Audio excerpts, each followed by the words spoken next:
Олон улсын эмэгтэйчүүд эрх хамгаалах өдрөг тохиолдуулан алдар тхийн одонтой ээжүүд зориулсан хүндэтгэлийн ёслол төрийн ордонд боллоо.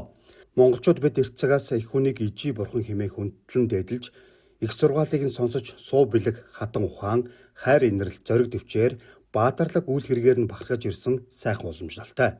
Манай улс энэхүү төвхөн уламжлалаа улам бүрөө баяжуулан хөгжүүлж 1924 онд анх дугаар үндсэн хуулиа батлахдаа эрэгтэй эмэгтэй хүний дэгш эрхийг тунгаглан эмэгтэйчүүдийн улс төрийн эрхийг хүлээн зөвшөөрч сонгогдох эрхийг баталгаажуулснаар Аз твийн анхны дэвшилтэд ардчилсан үзэлтэй улс босон төвхтэй. Сүүлэнчлүүд эмэгтэйчүүдийн нийгэм улс төрийн маллайлал үүрэг оролцоог бүх түвшинд нэмэгдүүлэх зорилгоор олон улсын чуулга уулзалтыг хорондоо тогтмол зохион байгуулж байна.